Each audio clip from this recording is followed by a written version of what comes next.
नमस्कार। गर्जना न्यूज में आप सभी का स्वागत है। हिंदुस्तान का इतिहास गुनहगारों के लिए अच्छा नहीं है। वो जल्दी गुनहगारों को पकड़ नहीं सकती, ऐसा लगता है। क्योंकि अगर आप देखेंगे तो दाऊद से लेकर विजय माल्या, ललित मोदी, नीरव मोदी हिंदुस्तान से बाहर जाने के बाद ही उन पर केस एफआईआर दर्ज होती है। ठीक इसी तरह अभी आपने देखा एबीजी शिपयार्ड के भी मालिक संचालक कब यहाँ से 9-2-11 हो गया पता ही नहीं चला। एक ऐसा ही चैप्टर आ रहा है चित्रा रामकृष्णन का।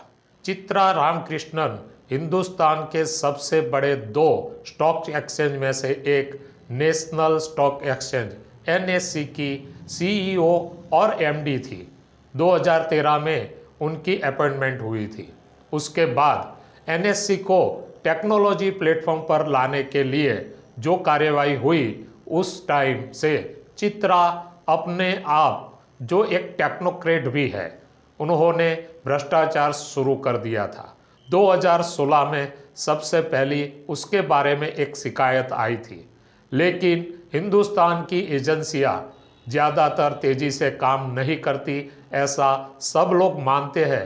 न सिर्फ मानते हैं लेकिन वो ऐसा ही करती है। सिंगापुर की एक कंपनी ने सबसे पहले चित्रा रामकृष्णन पर आरोप लगाया था। एनएससी पर जब सौदा होता है तो चित्रा रामकृष्णन की नज़दीक की कंपनी को पता चल जाता है कि ये शेयर का भाव बढ़ेगा या कम होगा। अगर आप देखेंगे स्टॉक एक्सचेंज पर थोड़ी ही सेकंडों में भाव की गिरावट या बढ़ोतरी बहुत ही तेजी से होती है। अगर 5-10 सेकंड से पहले अगर आपको पता चल जाता है उनका भाव गिरने वाला है या बढ़ने वाला है, तो भी करोड़ों रुपया की हेराफेरी हो जाती है। सिंगापुर की कंपनी की शिकायत के बाद चित्रा रामकृष्णन को एनएससी को बाय बाय कहना पड़ा। चित्रा रामकृष्णन ने कोलोकेशन के जरिए सर्वर में ऐसे इंतजाम किए थे कि उनकी सांठ-गांठ वाली कंपनी को भाव के बारे में, मूल्य के बारे में पता चल जाता था। 2016 में सेबी ने शिकायत कर दी थी, लेकिन तपास एजेंसियां ने उन पर जो काम करना चाहिए वो कार्यवाही नहीं की थी। इसलिए चित्रा रामकृष्णन को इतना समय मिल गया, जिसके कारण उनके विरुद्ध जो कोई सबूत था उसको मिटाकर चित्रा रामकृष्णन कहीं चली गई। ऐसा माना जाता है कि एनएससी में चित्रा रामकृष्णन के कार्यकाल दरमियान जो कंप्यूटर और लैपटॉप इस्तेमाल होता था, उसको ई-वेस्ट के जरिए ई-वेस्ट के नाम पर सबूत मिटा दिए हैं। चित्रा रामकृष्णन कहती थी, मैं जो भी कार्य कर रही हूँ वो हिमालय में बैठे एक योगी जी उनको आदेश देता है।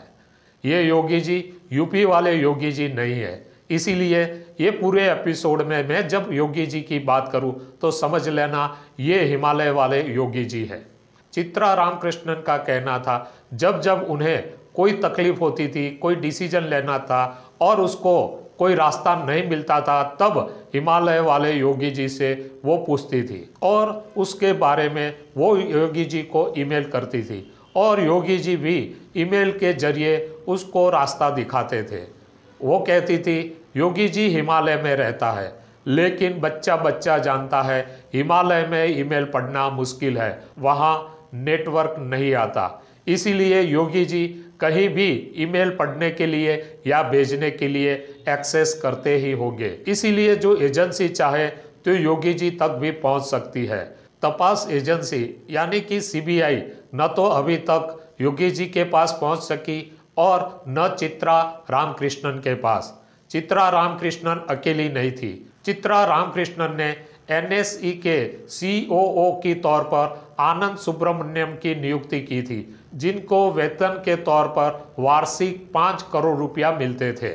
साथ में और मददगार था रवि नारायण। अभी सीबीआई 5 साल के बाद जागी है। चित्रा रामकृष्णन, आनंद सुब्रमण्यम और रवि नारायण को ढूंढने लगी है, लेकिन जब तबेले से घोड़ा निकल जाता है उसके बाद आप बंद करेंगे तो क्या मिलेगा। अब चित्रा रामकृष्णन, आनंद सुब्रमण्यम और रवि नारायण के लिए लुकआउट नोटिस जारी की है।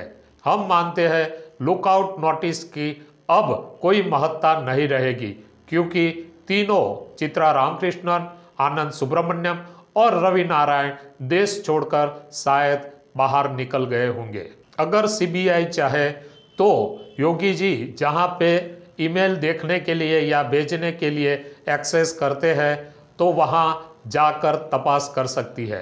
टेक्नोलॉजी के ज़माने में ये खोजना बहुत ही बड़ी बात नहीं है। अगर मानते हैं योगी जी शायद वो भी टेक्नोक्रेट होते तो ज़्यादा ख्याल रखा होगा, लेकिन फिर भी योगी जी को पकड़ना मुमकिन है।